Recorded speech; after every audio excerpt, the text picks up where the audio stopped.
Olá, olá, olá, tudo bem? Boa noite, você que está nos acompanhando aqui no canal do Realize. Muito prazer ter você aqui conosco, tá bom? Satisfação recebê-los nessa noite de quinta-feira, uma noite aí, início de outono, né? Vamos lá, vamos falar sobre os nossos conceitos aí envolvendo ainda a teoria do crime. Hoje iremos abordar as excludentes de ilicitude, tá bom? Antes, deixar duas coisinhas para vocês.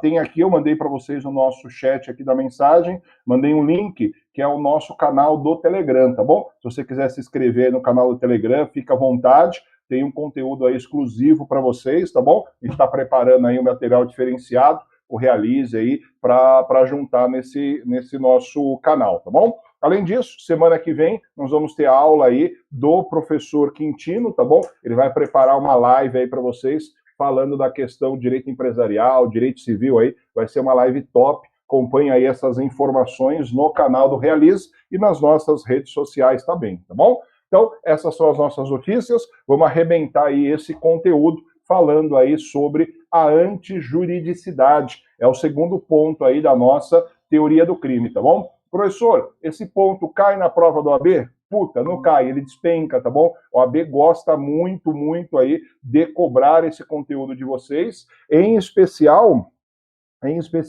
aquele na segunda fase do exame de ordem, onde o seu examinador ele vai acabar te exigindo aí o conteúdo diferenciado, tá bom? Mas, professor, só na segunda fase cai? Não, ele aparece também para vocês na primeira fase. Então, tem que dar uma olhadinha aí nesse conteúdo conosco, tá bom? Vamos lá, sem delongas, vamos iniciar aí esse conteúdo. Quando nós olhamos para o tema, ele se representa antijuridicidade. Ele é o segundo elemento da teoria do crime. No Brasil, nós usamos a teoria analítica finalista tripartida, onde saímos do pressuposto que o crime é composto por três partes: fato típico, antijurídico, culpável. Na última live que o Irineu fez, eu tratei com vocês os principais elementos do fato típico. Na live de hoje, vamos trabalhar com os principais elementos do antijurídico. Lembrando a você que se tiver ausente o elemento antijurídico, não há crime, tá bom? Então, ausente o elemento antijurídico, não há crime. Agora, qual que é a grande questão? Quando nós olhamos para essa expressão antijuridicidade, ela passou a ter uma certa rejeição aí de parcela da nossa doutrina. Por quê? Olha a expressão antijuridicidade. Anti é contrário, em oposto. Então, antijuridicidade, nós temos aí a questão relacionada ao sentido oposto àquilo que é jurídico. Mas quando você começa a estudar os elementos que compõem o crime, você percebe que o crime ele não é contrário ao direito. Na verdade, o delito ele faz parte integrante do nosso ordenamento jurídico. Só que, a bem da verdade, ele é uma conduta ilícita, praticado pela gente. Então, ele não é contrário ao direito. Em sentido oposto, ele faz parte integrante da ciência jurídica. Então, essa expressão antijuridicidade, ela é utilizada ainda, mas não da mesma forma como o era antigamente. Hoje, usamos muito a expressão ilicitude, tá bom? Agora perceba, para nós aqui, no nossa aula focado no exame de ordem, perceba, não é aula de graduação, ela focada aí no exame de ordem, concurso público, nós vamos falar não da ilicitude, mas o que nos interessa são as circunstâncias de excludentes de ilicitude. Então perceba, olha que interessante isso. O autor do crime, quando pratica a infração, ele está diante de um ato ilícito, ele está diante da ilicitude, uma conduta praticada dentro do nosso ordenamento jurídico que vai ser reprovável pelo nosso sistema penal.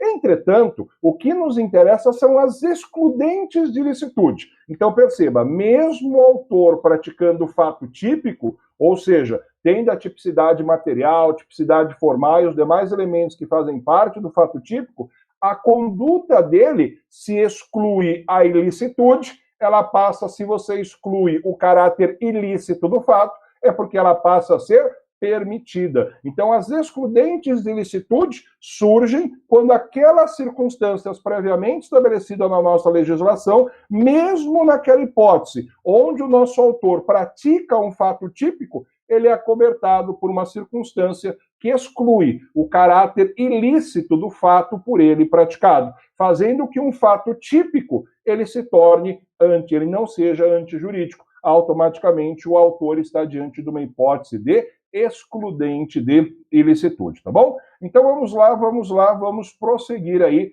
nos nossos estudos. Quando nós falamos aqui das nossas excludentes de ilicitude, elas também recebem o nome de antijuridicidade ou justificantes. São sinônimos aí dentro do nosso conteúdo, tá bom? Mas por uma opção, por conta de ser o seu principal nome, a sua principal expressão, nós vamos usar aí as excludentes de ilicitude. Vamos olhar hoje do artigo 23 até o artigo 25 do Código Penal, tá bom? Vamos lá. Começamos aqui. Artigo 23. Não há crime quando o agente praticar o fato. Então, nós estamos diante de uma circunstância onde não há crime, diante das excludentes de ilicitude. Então, vamos lá. Quais são as nossas 4 excludentes?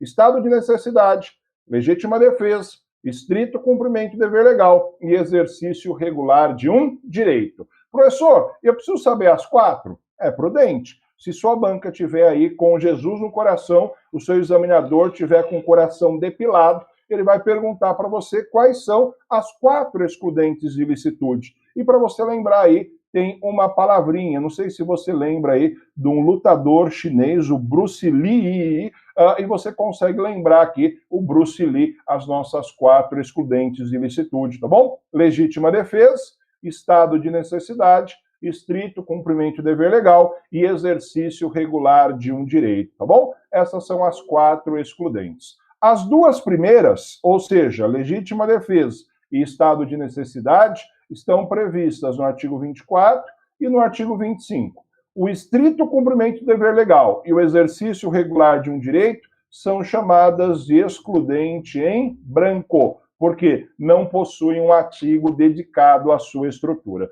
Como é que nós vamos funcionar agora na nossa aula? Vamos começar a ver aí cada um dos nossos pequenos pontos que envolve essas 4 circunstâncias, tá bom? Vamos lá. O primeiro deles é o estado de necessidade. Artigo 24 do Código Penal. Vamos lá. Acompanhe comigo aí a leitura, está aparecendo na sua tela. Considera-se estado de necessidade quem pratica o fato para salvar-se de perigo atual, que não provocou por sua vontade, nem podia, de outro modo, evitar, direito próprio alheio, cujo sacrifício, nas circunstâncias, não era razoável exigir, tá bom? Então vamos lá, vamos começar aí a entender essa figurinha do estado de necessidade. Quando nós olhamos a figura do estado de necessidade, ele surge de uma discussão que a doutrina clássica chama de tábua de salvação. Se você for estudar o Nelson Hungria, que é um dos articuladores do nosso Código Penal, ele, quando desenvolve, junto com outros doutrinadores, a tese do estado de necessidade, ele justamente usa essa expressão, tábua de salvação, para fazer referência aí à nossa excludente de estado de necessidade. Vamos imaginar o seguinte, vamos imaginar que nós temos um navio que está naufragando,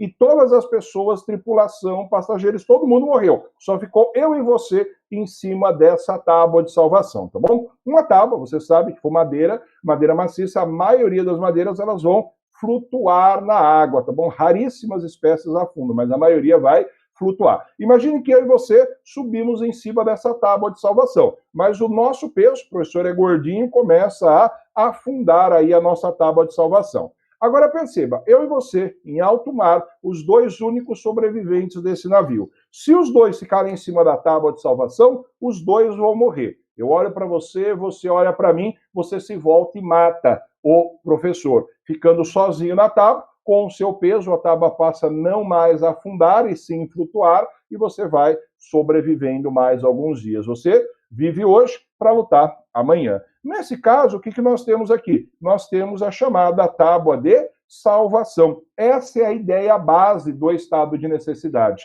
Então, o que eu gostaria que você lembrasse? Dentro do estado de necessidade, nós temos um conflito de 2 direitos, ou, se você preferir, de 2 ou mais interesses. Perceba, o meu direito à vida ele não vale mais nem menos do que o seu direito à vida. O nosso direito à vida ele tem o mesmo valor jurídico. Então, perceba, uma coisa é certa, se os dois ficarem em cima dessa tábua de salvação, os dois vão morrer. Se um se voltar contra o outro, matando o outro, aquele que sobrevive tem uma chance de sobrevida. Se ficar, os dois vão morrer, certamente irão morrer. Nesse caso, surge aí para nós a figura do nossa tábua de salvação. Então, quando falar em estado de necessidade para você, sempre lembre dessa ideia. O conflito entre direitos, tá bom? No mais das vezes, direitos de mesma magnitude. Então, você que se voltou contra o Irineu, matando o professor,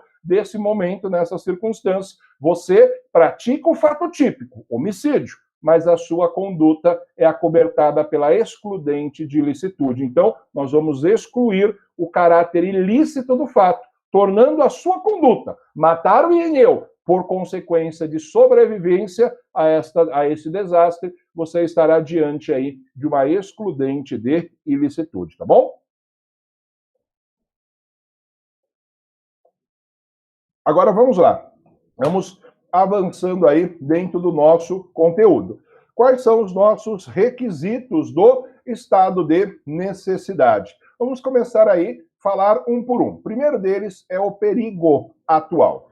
Perigo, a expressão perigo atual, ela representa para nós um risco. Ela representa para nós a possibilidade de um dano, a possibilidade de um prejuízo causado ao nosso ser humano, tá bom? Agora perceba, este perigo atual, ele representa para nós uma ameaça ao seu próprio direito, ou ele representa uma ameaça a direito alheio, ao direito de outras pessoas. Então, quando você age em estado de necessidade, automaticamente você age para proteger direito próprio ou você age para proteger direito alheio, tá bom? Agora perceba, o ser humano ele foi colocado nessa situação de risco. Nós fomos colocados nessa circunstância. Agora vamos pensar, quem que pode ter sido o verdadeiro causador desse perigo? Quem pode ter causado esse perigo? E a nossa doutrina aqui, ó, ela elenca 3 situações. Ou um ser humano causou esse perigo, o ser humano expôs outro a um risco de perecimento do seu bem jurídico. Por exemplo, o nosso capitão do navio não tomou o cuidado necessário, bateu o nosso navio aí num iceberg e o navio está afundando. Nós podemos ter um comportamento animal, tá bom? O animal pode causar um risco contra o ser humano, e aqui eu vou te dar, lá na metade da nossa live, uma dica aqui sobre o ataque dos animais, tá bom? Para você não errar essa questão na B, tem uma dicasinha para você, mas um pouquinho mais para frente eu vou te passar. E nós temos também aqui um comportamento da natureza. A natureza pode colocar o ser humano em uma circunstância de perigo atual, tá bom? O exemplo clássico aqui são os desastres naturais. Um grande exemplo aí é o tsunami, tá bom? Aquelas ondas gigantescas que matam um número indeterminado de pessoas, tá bom? Esse primeiro requisito foi superado. Vamos para o segundo requisito. Esse requisito é importante, tá bom? O autor, aquele que age em estado de necessidade, não pode ter provocado voluntariamente a situação de perigo. Então, qual que é a regra? A regra é bem simples.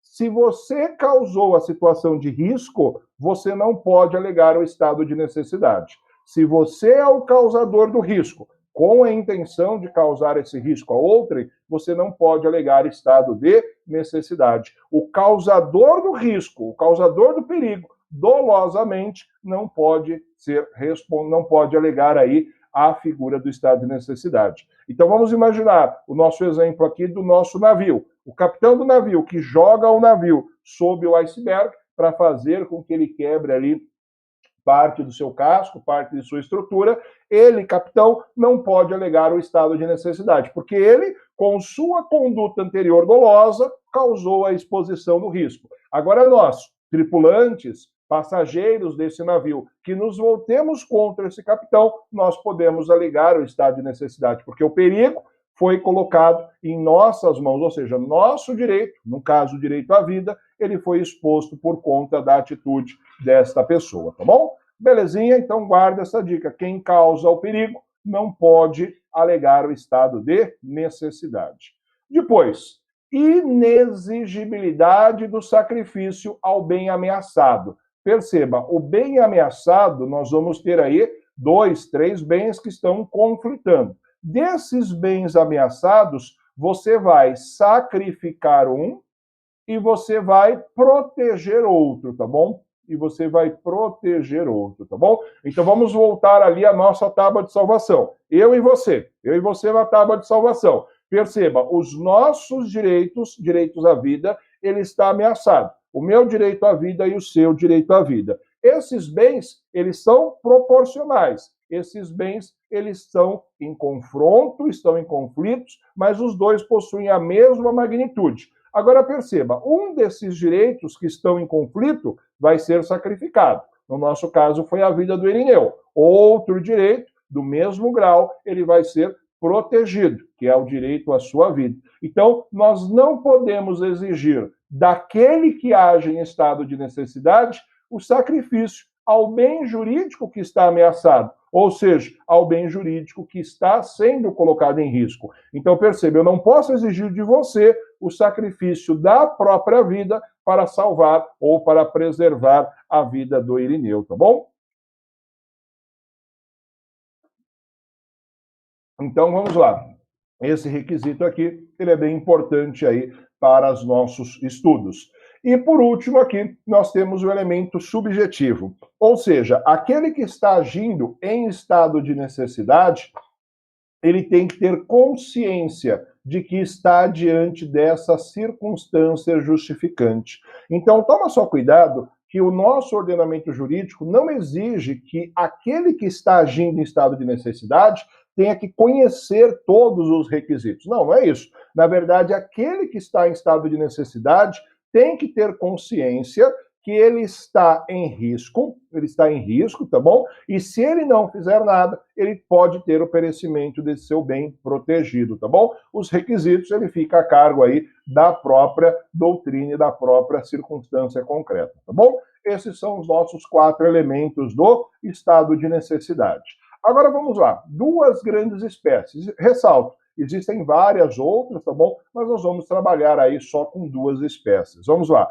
Quais são as 2 principais? Estado de necessidade defensivo e estado de necessidade agressivo, tá bom? Estado de necessidade defensivo e estado de necessidade agressivo. Vamos lá. Estado de necessidade defensivo.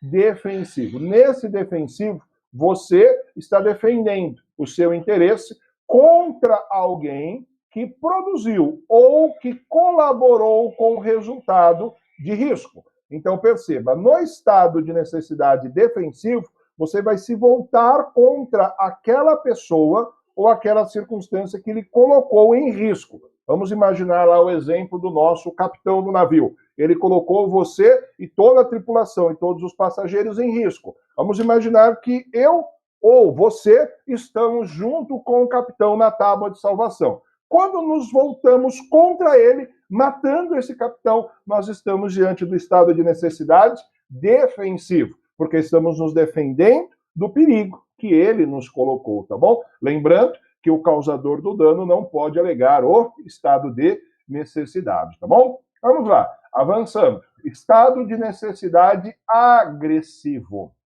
Dentro dessa circunstância, nós vamos se voltar contra alguém ou contra uma coisa que não originou, perceba, diverso daqui que originou a situação de perigo. Então, perceba, nessa circunstância, nós vamos nos voltar contra o verdadeiro causador do nosso dano, tá bom? Então, vamos imaginar, eu ou você, eu e você, não dá para ser eu e você, em cima da tábua de salvação, o capitão nos colocou nessa situação de risco, você se volta contra o Irineu e mata o Irineu. Nesse caso, o seu estado de necessidade é agressivo, você está se voltando contra alguém que não foi o responsável por nos colocar nessa situação de risco, tá bom? Vamos lá, vamos progredir aí nos nossos estudos. Vamos lá. Agora, nós temos uma questão aqui no artigo 24, parágrafo 1º, que é bem interessante, que ela é bem interessante.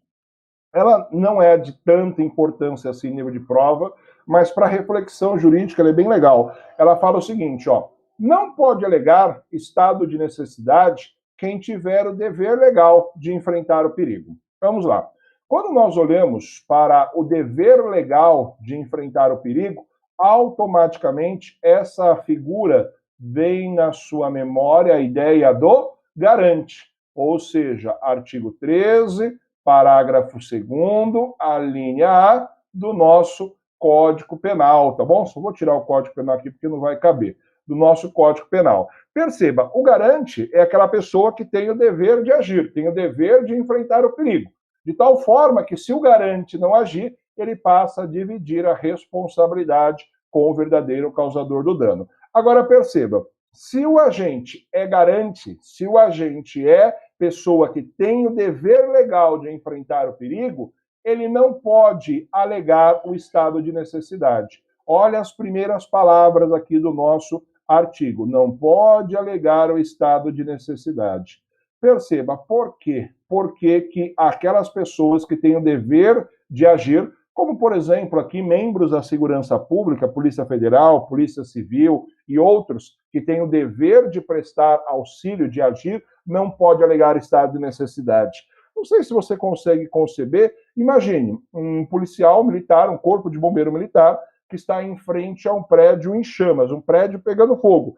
E ele tem que o dever de enfrentar, lembrando que ele não é obrigado a expor a sua vida em risco, mas se for razoável o ingresso dele, se for possível, ele tem que ingressar. Agora imagine o bombeiro na frente de um prédio em chamas, eu não vou entrar porque eu posso me queimar, eu não vou entrar. Então perceba, ele, por ter o dever legal de agir, não pode alegar aí o estado de necessidade, tá bom? Justamente surge essa previsão aí para evitar que algumas pessoas, aqueles que têm o dever de agir, deixem de agir diante de uma situação de risco, diante de uma situação onde é necessário uma postura ativa desse indivíduo, tá bom? Os exemplos aqui que nós temos são os agentes de segurança, os pais em relação aos filhos, tá bom? E outras figuras que a nossa lei determina o agir, tá bom? Vamos lá, vamos lá. Mais uma coisa. Nós temos aqui uma outra circunstância, o artigo 24, parágrafo 2º. Nesse artigo, o nosso legislador, ele tinha a pretensão de trazer uma causa de diminuição de pena. Mas perceba, neste caso, não é efetivamente uma circunstância de diminuição de pena, mas o nosso legislador falou, olha, diante da circunstância, é razoável que o nosso indivíduo tenha agido desta forma. Por isso que vai surgir aí para nós esta estrutura, tá bom? Então vamos lá, vamos compreender isso aqui, ó. Embora seja razoável exigir-se o sacrifício do direito ameaçado, a pena poderá ser reduzida de 1 a 2/3. Então perceba, eu tenho conflito entre dois direitos, mas só que eles não são direitos iguais. Eles são direitos com proporções diferentes, são direitos com proporcionalidades diferentes. Nesse caso, quando nós estamos diante do 24, parágrafo 2º, o nosso legislador fala, olha, eu não reconheço efetivamente o estado de necessidade, mas eu entendo que é razoável a postura que o agente ele simplesmente adotou. Então ele vai dar uma redução de 1 a 2/3, tá bom? Ele vai dar uma redução de 1 a 2/3. Lembrando que esta redução é considerada uma causa de diminuição de pena e, como toda boa causa de diminuição de pena, ela vai influenciar na terceira fase da dosimetria da pena. Então, a pena do agente vai ser reduzida de 1 a 2/3 em consequência dessa circunstância. Vamos explicar isso aqui de uma outra forma, que fica um pouco mais claro. Ó. A terceira hipótese, que é essa que nós estamos vendo aqui do parágrafo 2º, o legislador fala que o bem protegido, ou seja, aquele bem que você preservou, ele tem um valor menor do que o bem que você sacrificou, tá bom? Ou seja, vamos lá, só para você compreender. O bem protegido e o bem sacrificado, eles estão em conflitos. Bem preservado e bem sacrificado, eles estão em conflito. E o autor, o agente, ele vai preservar um, que é o direito protegido, em detrimento do outro. Então, ele vai proteger um e vai sacrificar o outro, tá bom? Nesse caso, o direito que o autor vai proteger, ele tem um valor jurídico menor do que o valor do bem que é sacrificado. Eu sei, o exemplo é bobo que eu trago aqui para vocês, mas ele serve aí para elucidar essa circunstância. Vamos imaginar que o indivíduo possui aí um cão de raça, e um cão aí que ele tem um sentimento extremamente apegado, um sentimento aí enorme pelo seu cachorro.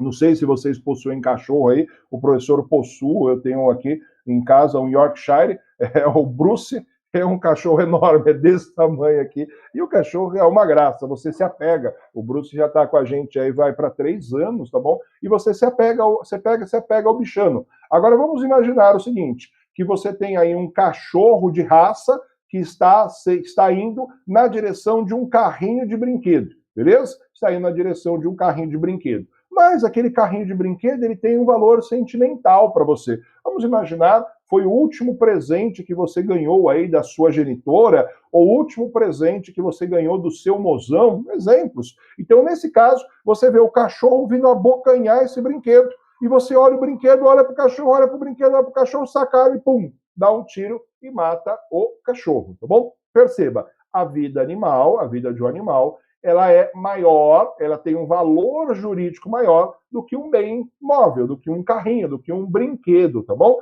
Nesse caso, perceba, eu protegi o carrinho em detrimento da vida desse animal. Então, eu protegi um bem de menor valor jurídico, não valor financeiro, tá bom? Valor jurídico, em detrimento de um bem de maior valor. Nesse caso, perceba, levando em consideração todos os fatores que estão afetos à nossa conduta, o legislador fala, isso não é estado de necessidade, mas a sua escolha diante daquele caso foi razoável. Então, para lhe prestigiar, eu vou lhe dar aí uma causa de redução de pena. Nesse caso, o nosso legislador, nosso autor, ele vai proteger um bem de menor valor em detrimento de um bem de maior valor. Ele vai receber uma redução da sua pena de 1 a 2/3, tá bom? Nas outras circunstâncias, nós vamos ter aí a excludente de licitude por força do estado de necessidade sendo aplicada de uma forma normal. Ou seja, ou eu protejo um bem de maior valor e sacrifico um bem de menor valor. Aqui nesse exemplo, vamos imaginar que você está andando na rua e vem um pitbull furioso atrás de você com a pretensão de lhe atacar e você mata aquele pitbull furioso. Nesse caso, você protege um bem de maior valor, sua vida, em detrimento de um bem de menor valor, a vida do animal, tá bom? Depois, nós temos aí uma segunda situação que também é considerada excludente de licitude, onde o nosso autor preserva um bem de o mesmo valor. O exemplo aqui é eu e você na tábua de salvação, no navio naufragando, e você protege aí a sua vida em detrimento da vida. A nossa vida, vida e vida, os dois lados possuem o mesmo valor jurídico, tá bom? Vamos lá, vamos lá. Vamos avançando aí no nosso conteúdo. Com isso, nós concluímos aí o nosso estado de necessidade. Vamos passar aí para a legítima defesa. Bacana, estou olhando aqui no chat, tem bastante gente aí com a gente. Prazer receber vocês aqui na nossa live do Realize, tá bom? Não esqueça, mandei aí para vocês no comecinho do chat o link do nosso canal do Telegram, quiserem adicionar aí, tem conteúdos exclusivos que nós estamos produzindo aí para vocês, tá bom? E siga aí o Realize nas redes sociais, siga o professor também aí nas redes sociais, canais do YouTube. Vamos lá, falando da legítima defesa, outro ponto muito legal, despenca aí no exame de ordem, nós estamos falando aqui da questão relacionada ao artigo 25. Aí o Gabriel mandou para a gente, tristes, magoados, ressentidos, é um brocádio aí que eu sempre uso aí nas nossas aulas. Vamos lá, entende-se em legítima defesa quem, usando moderadamente dos meios necessários, repele injusta agressão atual e iminente, a direito seu ou de outrem. Aqui, ó, toma cuidado, tá? No estado de necessidade é só atual.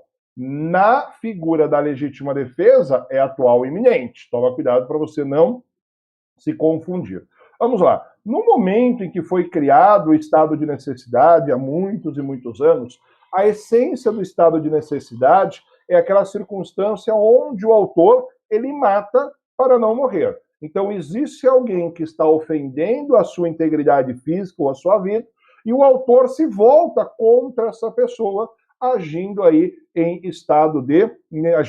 legítima defesa. Então, a ideia base da legítima defesa é matar para não morrer. Se eu não matar aquela pessoa, eu vou morrer, tá bom? Essa é a ideia central do nosso delito. Vamos avançar, vamos avançar. O que nós vamos fazer aqui? Nós vamos começar a estudar cada um desses pequenos requisitos para compreender aí o nosso estado de, nossa legítima defesa. Vamos lá, vamos lá. Dá uma olhadinha. Os requisitos do nossa legítima defesa. Existência de uma agressão. Existência de uma agressão atual ou iminente.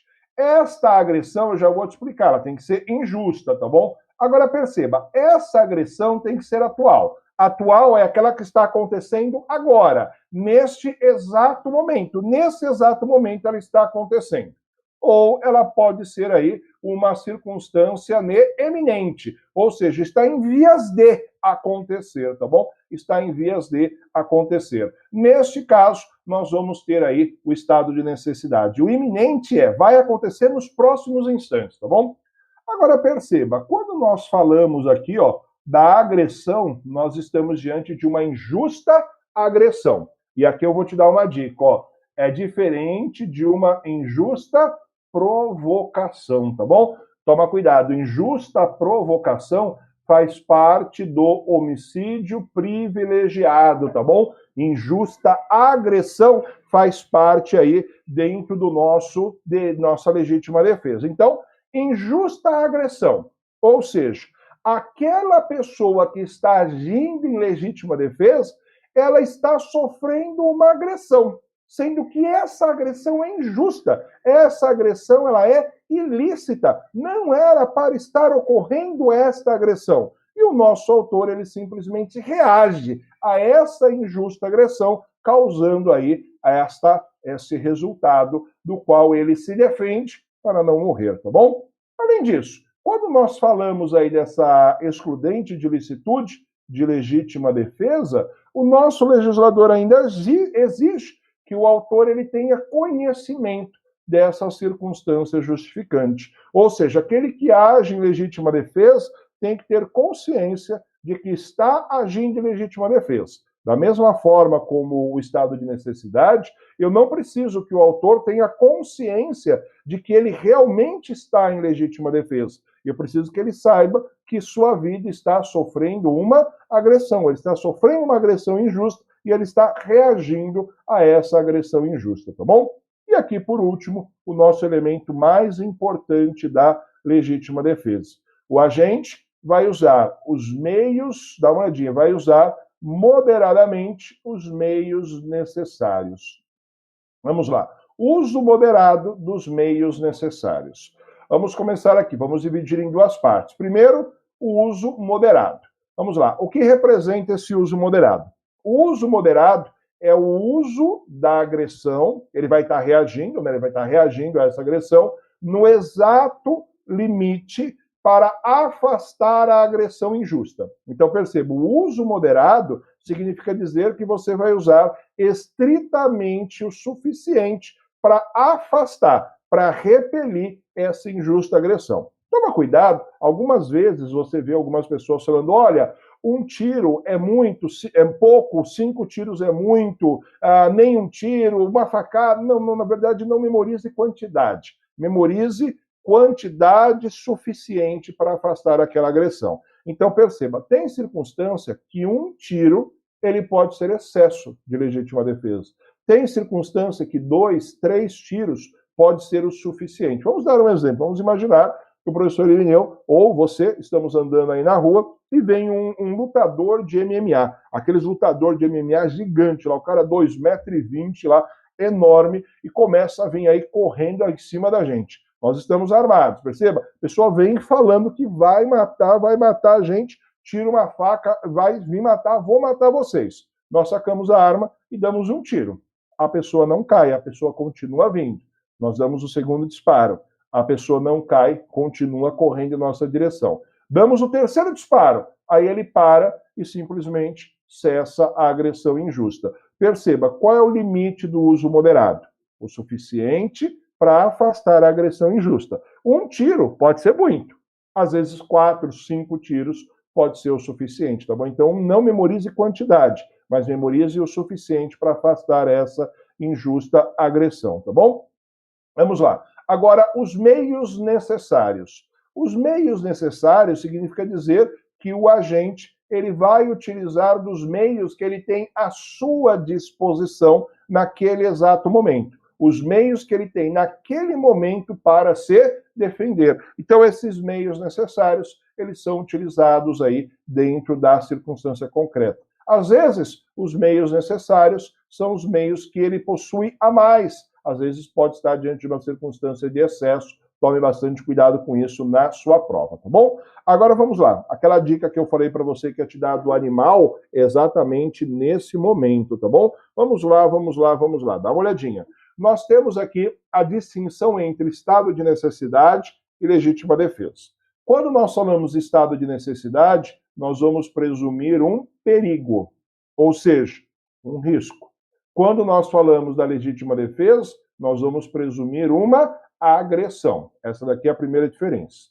Quando nós falamos da legítima defesa, a regra é que ela seja praticada por uma conduta humana, ou seja, uma agressão praticada pelo ser humano, sendo que essa agressão ela é injusta, tá bom? Agora perceba, quando nós olhamos para o estado de necessidade, ele pode ser causado por um ser humano, pode ser causado por um animal, pode ser causado também por evento da natureza. São várias circunstâncias aí que vão acarretar esta figura. Agora perceba, no estado de necessidade, tanto eu quanto você, que estamos em cima da tábua de salvação, temos direito.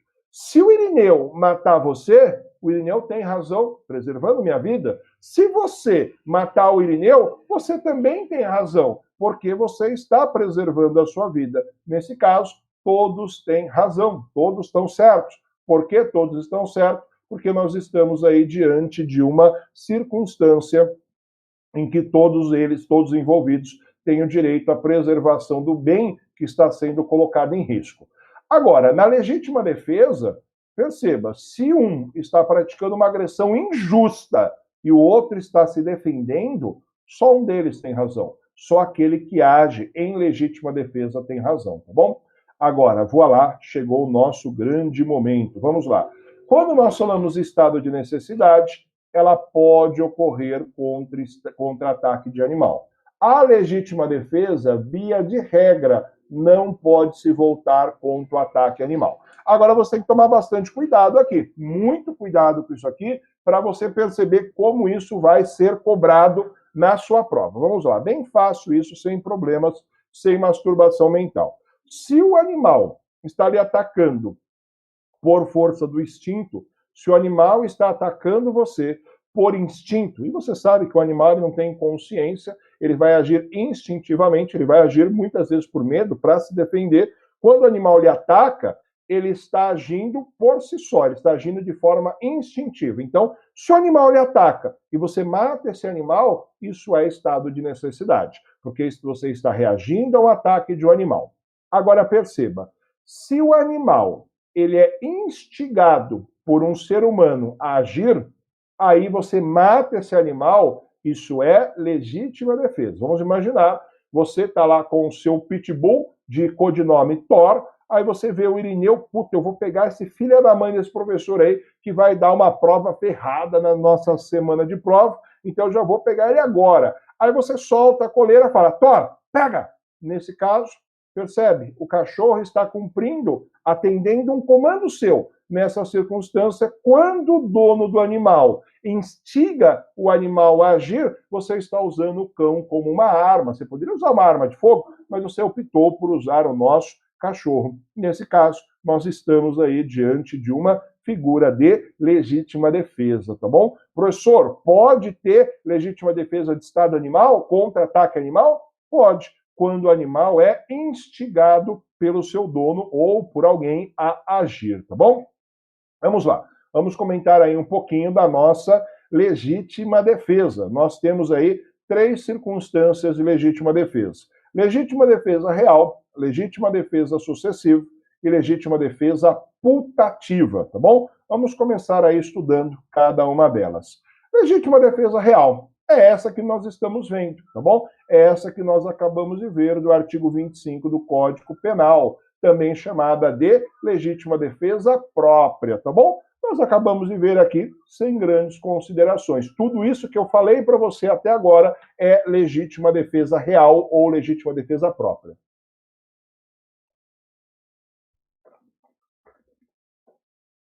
Agora, o assunto passa a ficar interessante nessa figura. A legítima defesa sucessiva, que também recebe o nome de excesso, ou perdão, que recebe também o nome de legítima defesa do excesso de legítima defesa. Como assim, professor? Legítima defesa do excesso de legítima defesa? Exatamente isso. Vamos lá, vamos compreender aí esta figura, vamos compreender aí esta instrução. Vamos lá.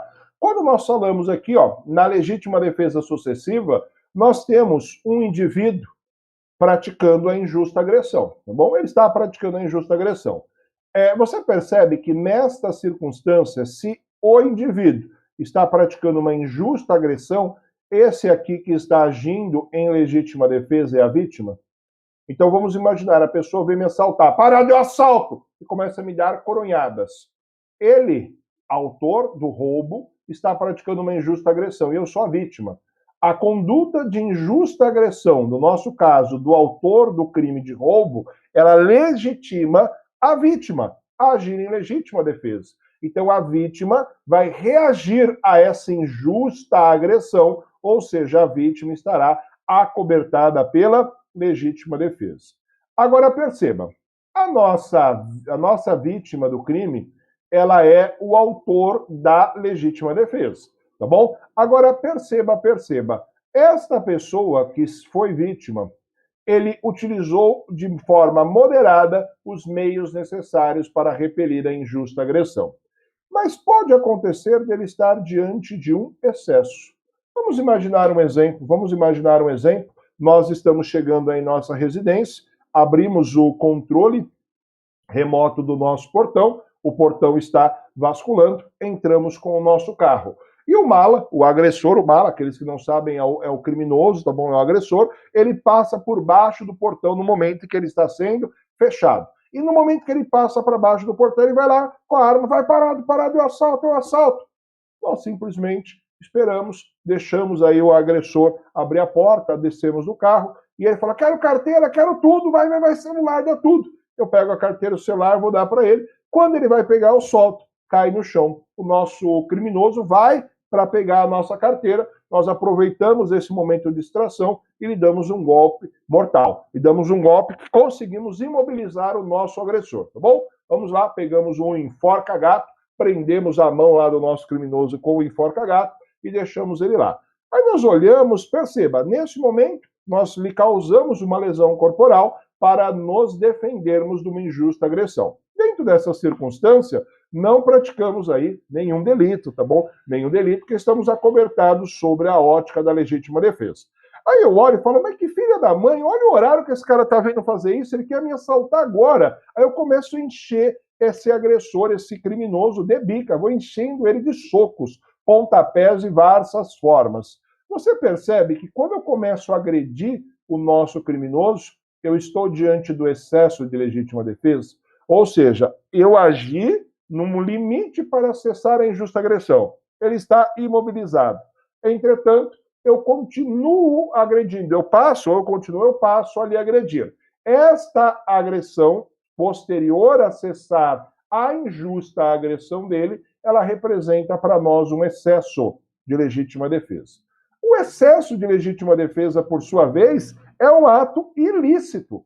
é um ato ilegal. Ou seja, quando eu começo a chutar esse criminoso, eu estou diante do excesso de legítima defesa. Excesso de legítima defesa. De tal forma que esse excesso de legítima defesa, ele passa simplesmente a estar diante de uma circunstância de injusta agressão. Então, o excesso de legítima defesa, ele representa uma injusta agressão. Agora, olha que interessante.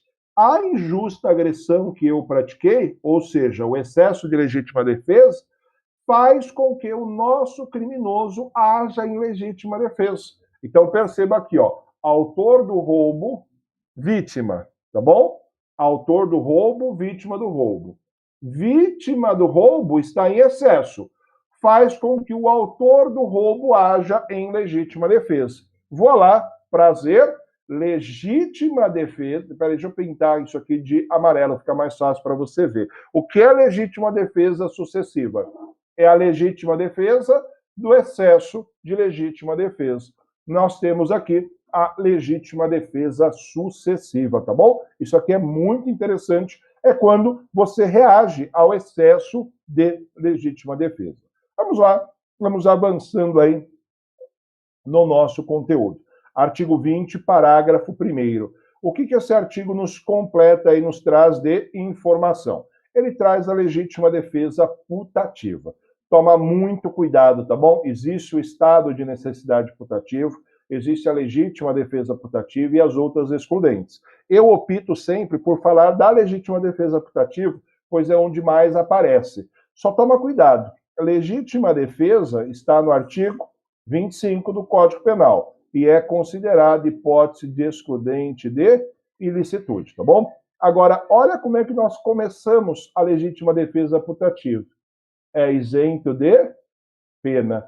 Vamos lá. Fato típico, antijurídico e culpável. Fato típico, antijurídico e culpável. Faltou o fato típico, não há crime. Faltou o elemento culpável, faltou o fato típico, não há crime.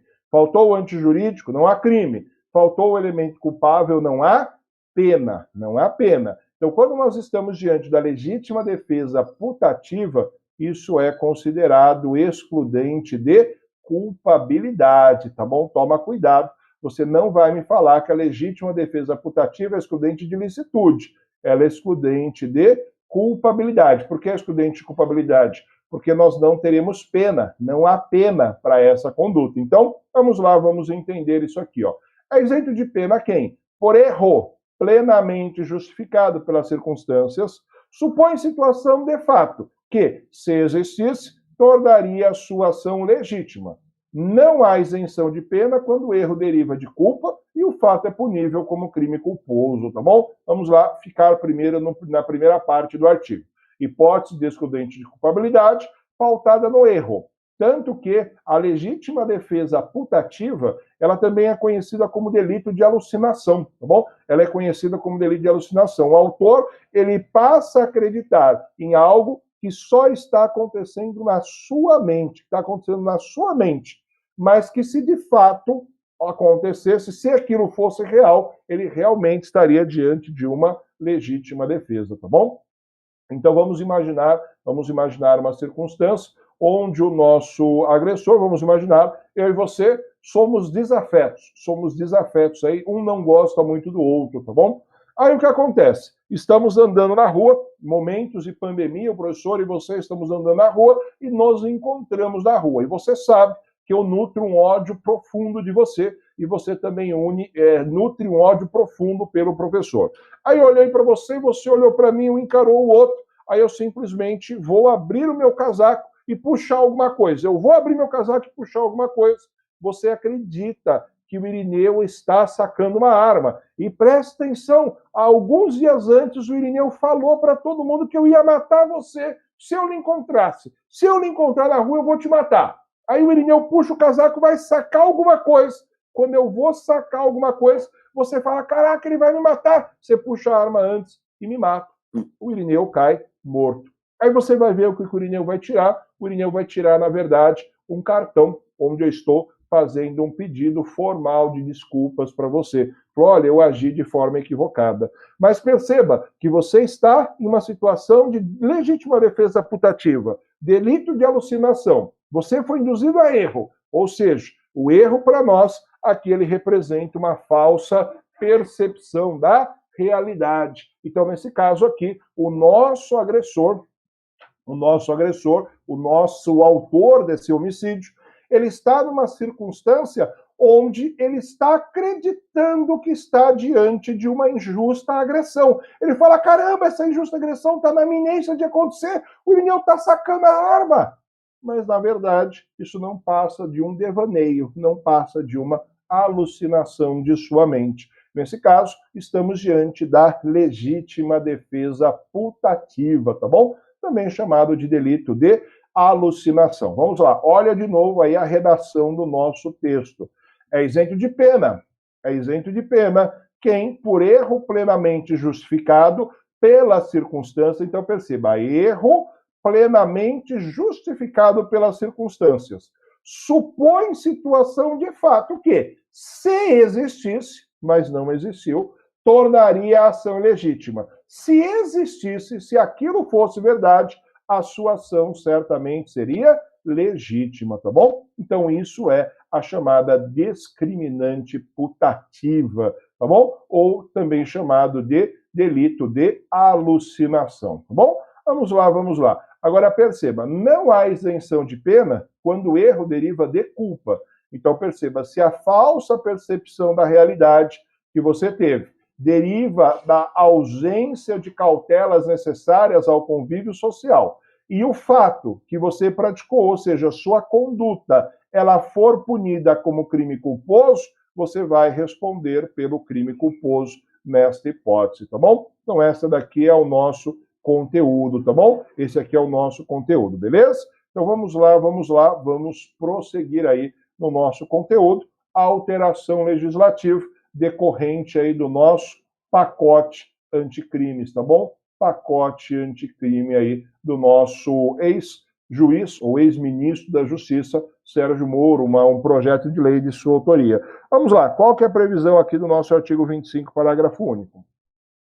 Observados os requisitos previstos no caput, e nós vimos quais os são, considera-se também legítima defesa o agente de segurança pública, que repele agressão ou risco de agressão à vítima mantida refém durante a prática de crime, tá bom? Agora, só qual que é o problema? Quando ele fala na agressão, nós estamos diante da legítima defesa. O risco de agressão é o perigo, tá bom? É o perigo.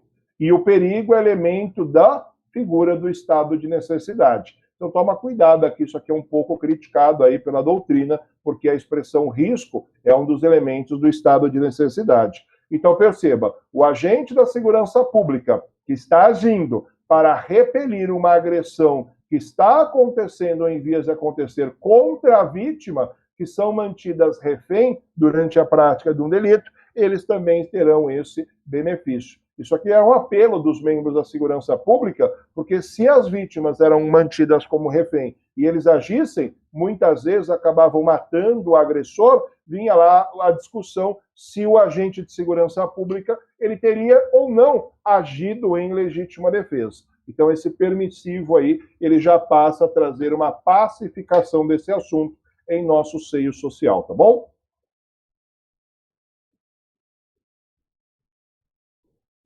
Vamos lá, vamos prosseguir aí a esse conteúdo. Agora, ponto importante, saiu aí recentemente a DPF 779, a arguição de descumprimento de preceito fundamental. Essa ADPF, ela trouxe para nós aí uma questão bem interessante. Eu peço desculpa a você que eu vou ler essa ementa, mas ela é importante.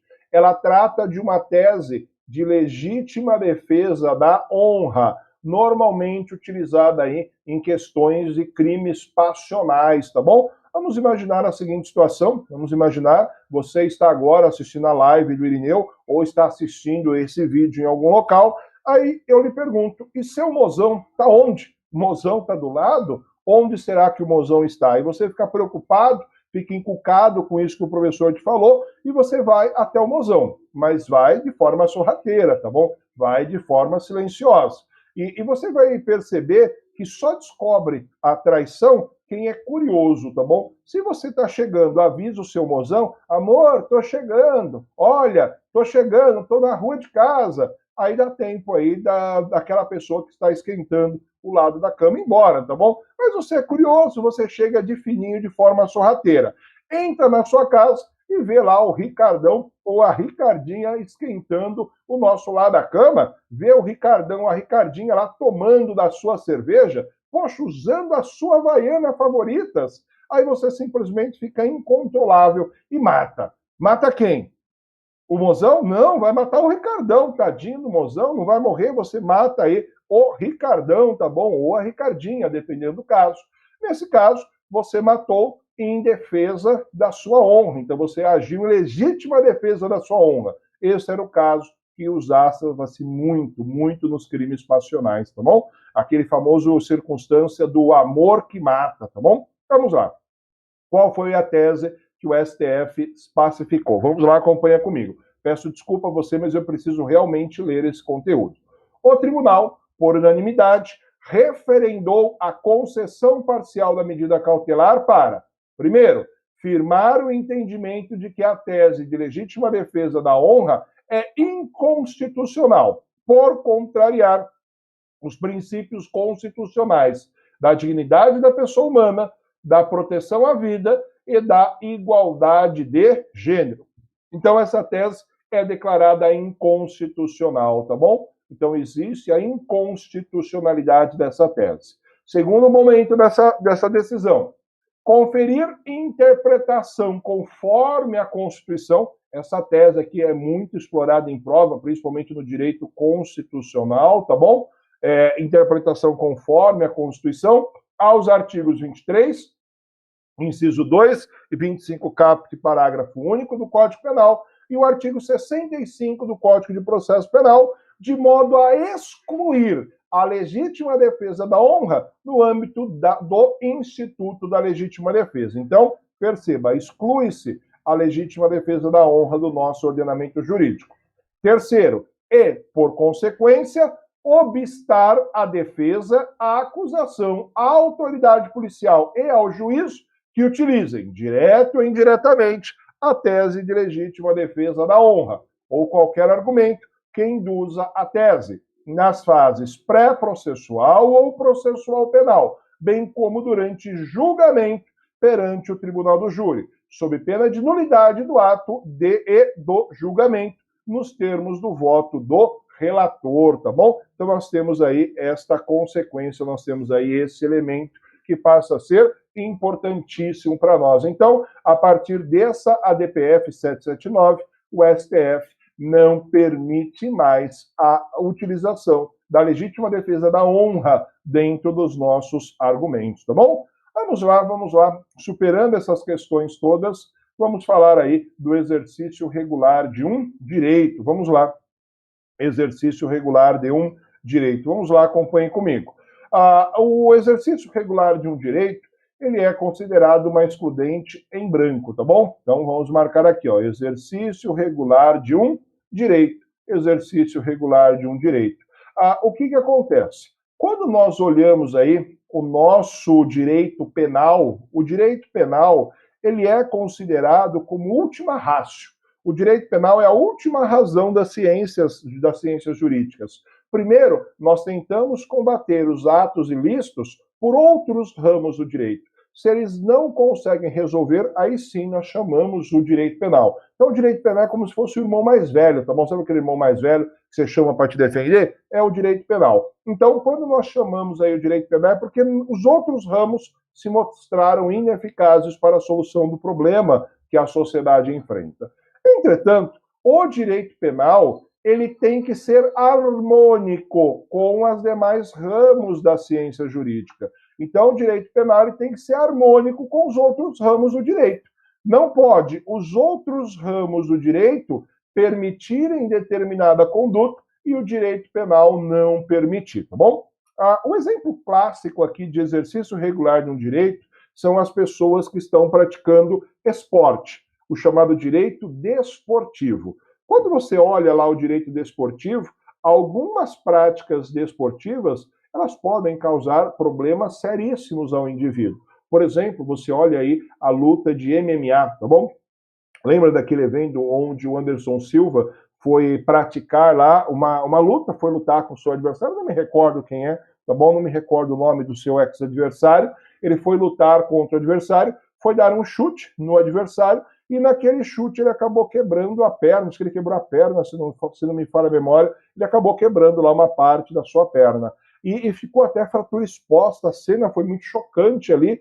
E o seu adversário, ele não cometeu crime nenhum, não cometeu delito nenhum. Porque quando você aceita a participar, por exemplo, de um esporte como o MMA, você está permitindo que o seu adversário, isso é importante, dentro das regras da prática daquele esporte, lhe causar agressão. Aquele que vai lutar um esporte de violência, um esporte que envolve luta, ele está consciente que ele pode sofrer sérias agressões, tá bom? E ele não pode se voltar contra o seu adversário, porque o adversário está dentro da prática desportiva. Então, o que eu quero que você lembre aqui, ó, se a lesão, ou dependendo do caso até a morte, tá bom? Tem casos de óbito aí em esportes, se a lesão ou óbito decorre de uma prática normal, seguindo as regras daquele esporte, da prática desportiva, nós estamos diante da excludente de ilicitude de exercício regular de um direito.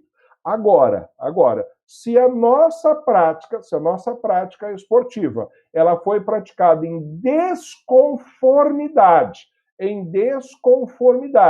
com o preceito da nossa prática desportiva, por exemplo, vamos lutar boxe e um arranca um pedaço da orelha do outro, dá um abraço, uma mordidinha mais chamegosa na orelha e arranca um pedaço da orelha. Perceba, mordida na orelha não faz parte do boxe, está fora da regra. Então, aquele que agiu fora das regras da prática desportiva, ele vai responder pelo delito praticado. Beleza? Tranquilo? Esse é o exemplo. Vamos lá. Outro exemplo, uma intervenção cirúrgica. Putz, o professor já fez várias cirurgias aí. A intervenção cirúrgica, quando nós olhamos para ela, o que acontece?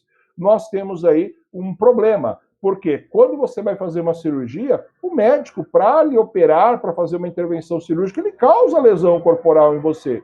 Mas ele não responderá por nada se estiver seguindo as técnicas adequadas, dentro do exercício regular da medicina, porque a intervenção cirúrgica é um exercício regular de um direito, tá bom? E nós temos lá também, no direito civil, o proprietário de um bem imóvel que foi esbulhado de sua posse.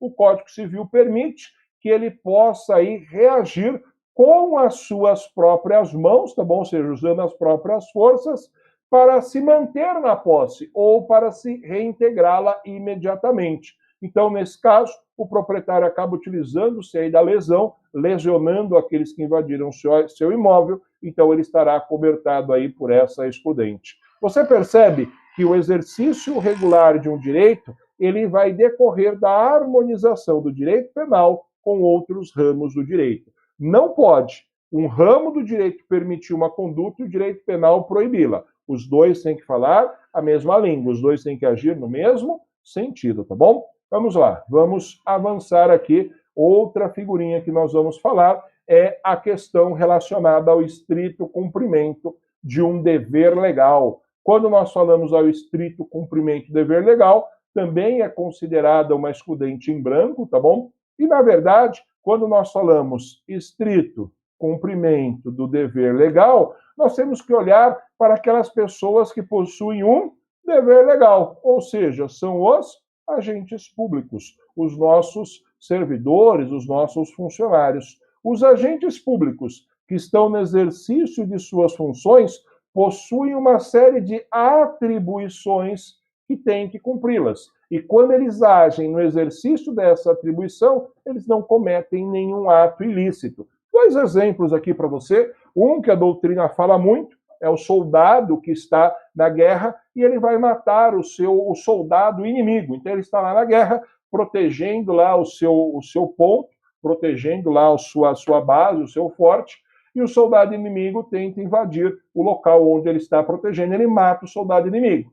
Estrito cumprimento do dever legal, tá bom? Não existe nenhum delito nesse caso, tá bom? Agora vamos lá, outro caso. O oficial de justiça que vai cumprir o mandado de desapropriação. Se a pessoa não sair por livre e espontânea vontade, esse funcionário público, esse oficial de justiça pode, inclusive com apoio da força pública, retirar o indivíduo à força daquele local, tá bom?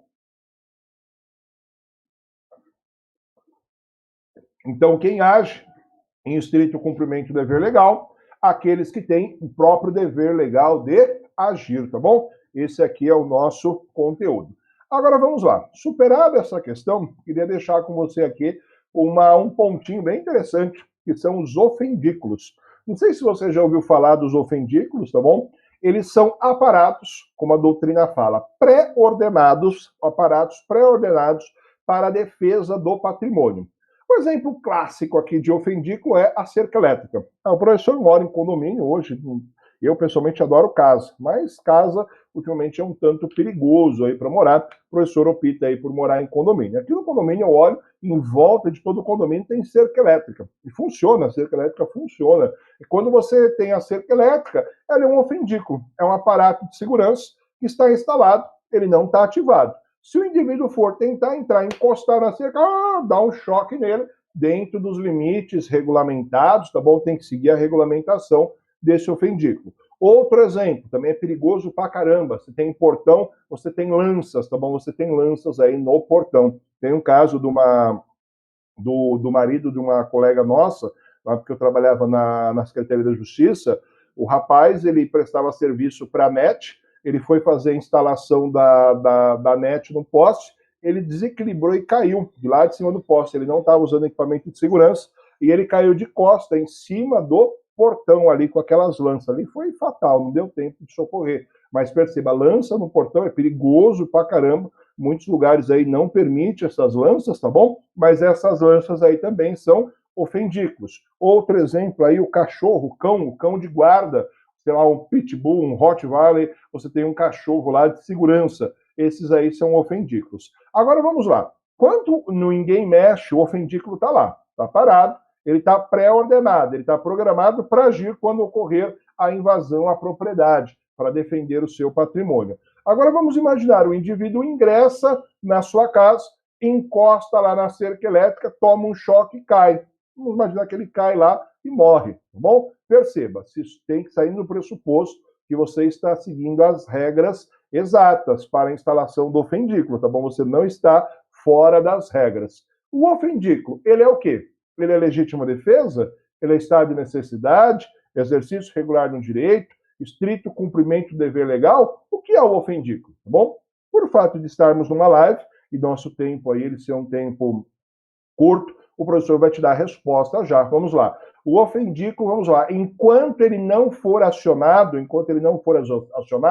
é exercício regular de um direito. Você tem direito de proteger a sua propriedade. E a maioria entende. Quando você aciona o ofendículo, ele se transforma em uma legítima defesa. Porque se você estivesse lá, naquele local, você poderia utilizar-se da força física para impedir aquela invasão ao seu patrimônio, tá bom? Então, o ofendículo, ele é considerado aí por nós como uma figura de legítima defesa. Agora, o excesso punível, estamos aí nos últimos instantes da nossa live, tá bom? Curtiu o nosso vídeo aí, deixa o like, compartilha aí, ativa o sininho aí do canal do Realize para você receber as próximas lives, tá bom? E também quiser fazer a inscrição aí no canal do professor, no YouTube é Irineu Ruiz, tá bom? Vamos lá. Excesso punível, artigo 23, parágrafo único.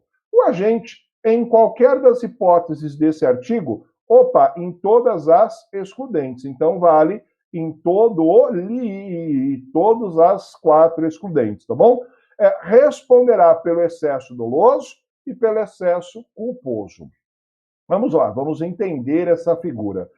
Quando o agente está no início do seu agir, ele está ali na sua atitude inicial, acobertado pela excludente de licitude, sem grandes considerações. Entretanto, em dado momento do exercício dessa excludente, o autor ultrapassa o limite de afastar a agressão, afastar o prejuízo que ele está sofrendo e ele passa a estar diante do exagero. Esse exagero significa dizer que ele está no excesso da excludente de licitude.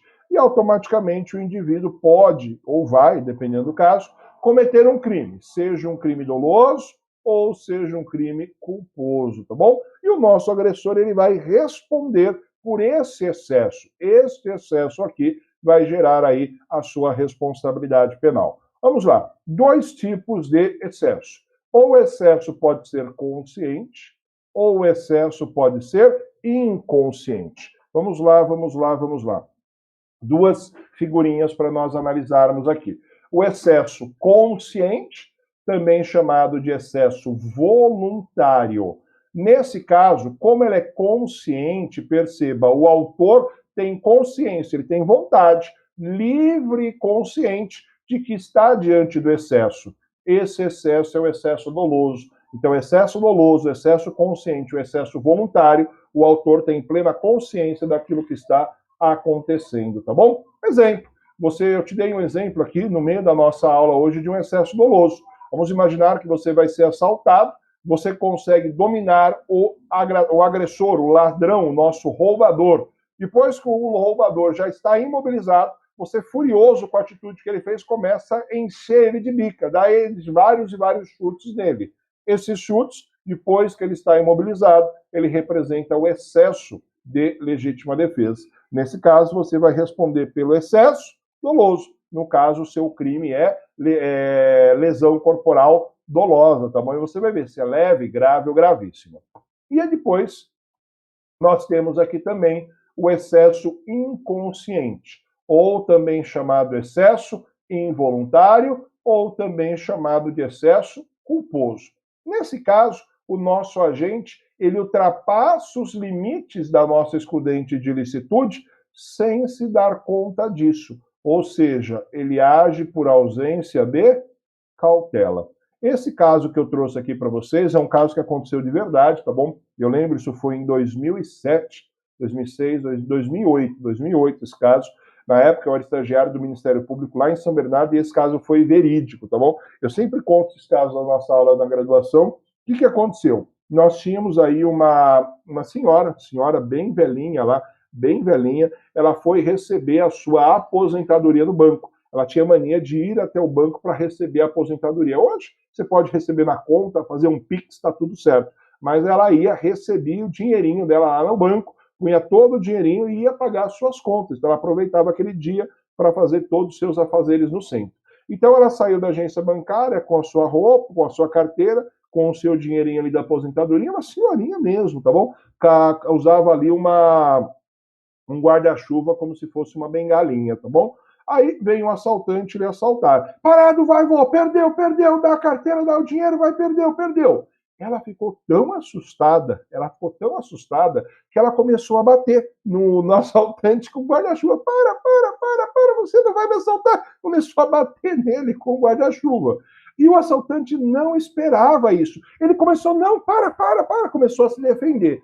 Esse cara continuou, ela continuou batendo nele ali, com tanto medo que ela estava. Ele foi indo, andando de costas, ele tropeçou, caiu, bateu a cabeça na guia, ele caiu e ele morreu.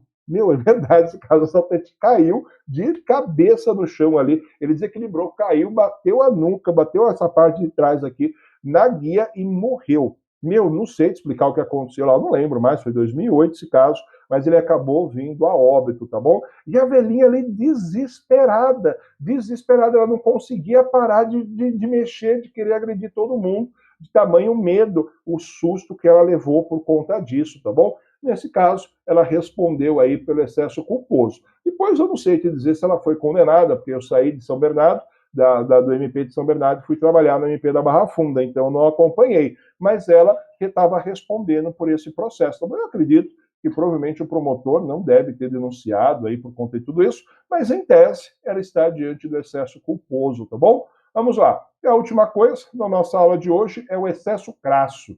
O crasso aqui ele faz referência a um dos triunviratos romanos, tá bom? Que cometeu um erro idiota. O nome dessa pessoa, o Crasso, ele passou a entrar para a história como uma estupidez. Você faz uma imbecilidade enorme. Então, imagina a seguinte situação, nós estamos ali sentados dentro do nosso sítio, vemos uma criança, uma criança, não adolescente, uma criança, ingressar na propriedade, subir num pé de maçã para furtar uma maçã. Você pega um revólver e dá um tiro nessa criança, matando essa criança. Você percebe que é crasso, é completamente desproporcional. Nada justifica essa circunstância. Então, existe, aí a doutrina também fala que é o excesso crasso, onde desde o início o autor está completamente fora dos limites do legal, tá bom? Então, com isso, nós terminamos aí o conteúdo da nossa live. Eu vou parar aí o compartilhamento da nossa tela e vamos lá, vamos prosseguir aqui, vamos falar aqui de uma outra questão. Agradecer vocês aí por estarem participando aí da nossa live. Um prazer imenso ter você aí no canal do Realize, o professor poder receber vocês aqui nessa noite no nosso canal, tá bom? Então, muito obrigado aí por ter participado. Deixa eu só ver aqui as mensagens. Tinha alguns alunos aqui assistindo a nossa live. Bacana aí. O tristes, magoados, ressentidos é uma frase que eu uso muito aí dentro das nossas aulas. Então, bacana. Aqui, bastante pessoas aqui que estão amigos, conhecidos aí do professor. Então, vamos lá. Agradeço aí a participação de todos vocês, tá bom? No nosso conteúdo. O bombeiro, vamos lá, o Renan perguntou, o bombeiro não pode alegar estado de necessidade, mas se o exemplo da tábua de salvação estiver um bombeiro e o capitão do navio. Putz, ferrou, Renan. Nesse caso, o que acontece? Se o bombeiro não estiver agindo dentro dos limites da sua função pública, aí ele pode, porque o funcionário público, por exemplo, principalmente os agentes de segurança pública, eles são agentes 24 horas, mas existem circunstâncias que ele age como pessoa privada, como pessoa física, normal. Ele não está agindo na qualidade policial. Nesse caso, ele não estaria aí alegando, porque quando ele está, ele e o capitão, só os dois na tábua de salvação, aí ele não está se vestindo aí, utilizando aí da sua própria qualidade de agente de segurança pública, tá bom? Mas é uma questão aí bem interessante, viu, Renan? Obrigado aí pela pergunta, pela participação. Então, vamos lá. Agradeço aí vocês por terem participado aí da nossa live. Prazer imenso aí ter vocês aqui. Deixei aí no nosso chat, bem no comecinho tem lá o link. Se você quiser adicionar aí ao canal do Telegram do professor, tá bom? Vamos disponibilizar aí alguns conteúdos exclusivos, por exemplo, os slides que nós usamos na aula, tá aí no canal do Telegram. E também, semana que vem, vamos ter a live aí do professor Quintino. Deixa eu só ver aqui qual que vai ser o conteúdo da live do professor Quintino. Eu já lhe falo aqui, dá só um minutinho aqui. Vamos lá, o tema que o professor Quintino vai trabalhar com vocês. Recuperação judicial, o que mudou com a Lei 14.112 de 2020, parte 2. Então parece continuação aí de um filme de ação, um filme de aventura aí. O professor Quintino, semana que vem, vai fazer aí a sua live aí conosco no canal, tá bom? Agradecer também aí o pessoal do Realize, que está dando nos apoio aí, o pessoal que está no estúdio aí, que muitas vezes não aparece, mas sem eles aí, certamente, nossa live não aconteceria, tá bom? Obrigado, prazer por ter vocês aqui conosco. Forte abraço, até o próximo encontro. Tchau, tchau!